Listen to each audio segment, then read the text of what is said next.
महाराज आ गए तो मंदिर के पटे उठा करके घर ले गए चौके लगाने के लिए।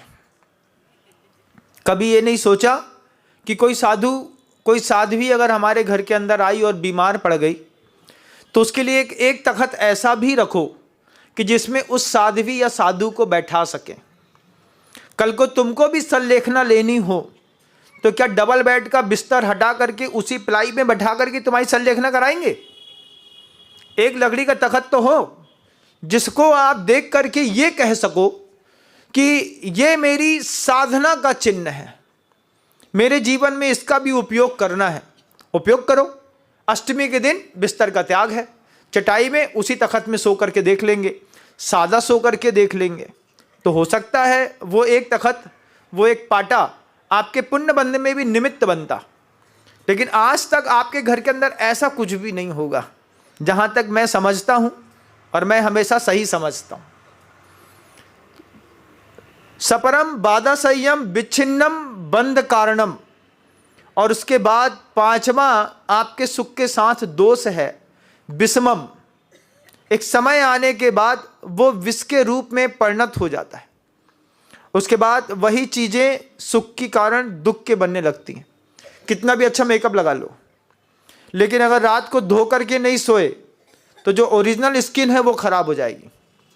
जैसे ही वो मेकअप उतरता है तो एकदम से ऐसा लगता है जैसे किसी ने चश्मा लगा करके कुछ दिखाया था, अब कुछ दिखा दिया। इतने लोग ऐसे होंगे, मोबाइल में जब वीडियो कॉल्स में बात करते होंगे तो 100% ब्यूटी ऐप लगा करके फिर बात करते हैं। भगवान किसी ने अगर कांच में भी हमारी सूरत ओरिजिनल देख ली तो वो थू थू थू थू थू थू थू करेगा। इसलिए लोग समझते हैं, मोबाइल चलाने वाले भी, बनाने वाले भी समझते हैं आदमी के अंदर की टेंडेंसी क्या है। तो जैसे वीडियो कॉल होता है सबसे पहले आपको एक ऑप्शन दे देते हैं, अपनी ब्यूटी ऐप लगा लीजिए। कितना सुंदर दिखना चाहते हैं पड़ोसी को, जितना सुंदर दिखना चाहते उतना। कुछ लोग 5%, कुछ लोग 10%। सुंदर व्यक्ति अगर ब्यूटी ऐप लगाएगा तो ब्यूटी ऐप में जाकर के उसका ब्लर हो जाएगा। लेकिन अगर आप कुरूप हैं तो वो 100% तक आपको सही कर सकता है। क्या हो गया? विषमम। आपका सौंदर्य अब आपके लिए भी विषय रूप, विष रूप में दिखने लगा, उल्टा हो गया। ये आपके सुख की परिभाषा है। फिर आचार्य कहते हैं, गुरुदेव कितने महान हैं। गुरुदेव कहते हैं सुख के साधन कभी विकास के साधन नहीं हो सकते।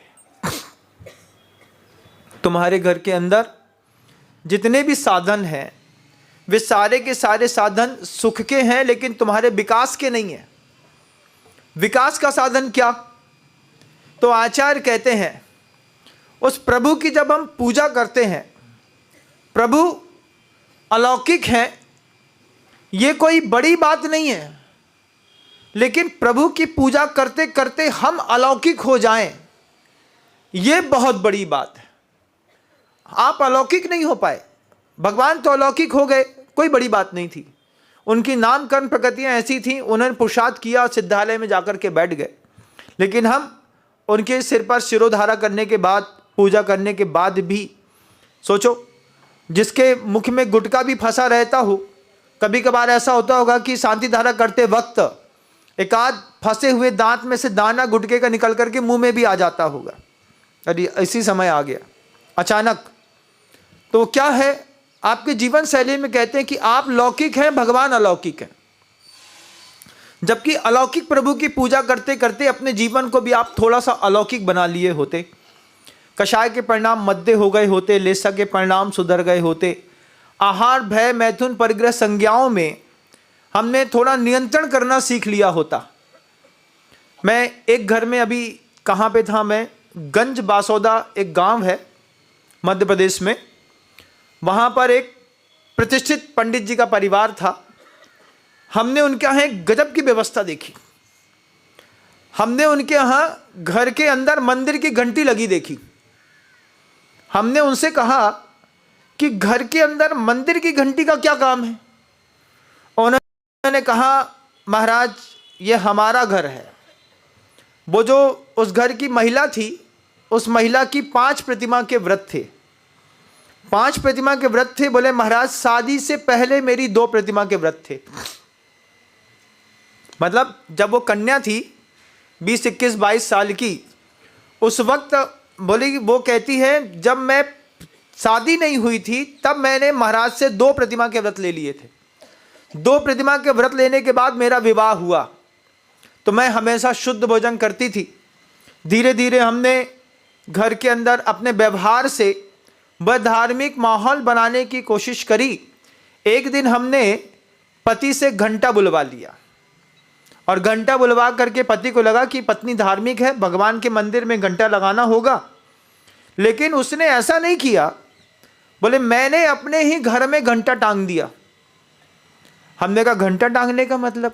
बोले हमारे यहाँ हर चीज पे हम घंटी बजाते हैं। सुबह सोकर उठने की घंटी बजती है हमारे यहाँ। जब मंदिर के घंटे की आवाज आपको आपके घर के अंदर आने लगे, आपने कभी जीवन में प्रयोग भी नहीं किया होगा, एक बार करके देखिएगा। आपके मंदिर की घंटे की जो आवाज है, अगर आपका घर है, आपके घर में एक घंटा टांगिए। घंटे टांग करके सुबह सुबह महिला का दायित्व है। ठंडी का सीजन है, ठंडी चल रही है, सुबह उठने का समय फिक्स है, 6:30 बजे उठना है। 6:30 बजे उसने घर के अंदर घंटी बजाई। देवरानी से लेकर, जेठानी से लेकर के, ताऊ से लेकर के, ससुर से लेकर के, सास से लेकर के, बच्चों से लेकर के, गाय बैल तक सब 6:30 बजे उठेंगे, मतलब उठेंगे।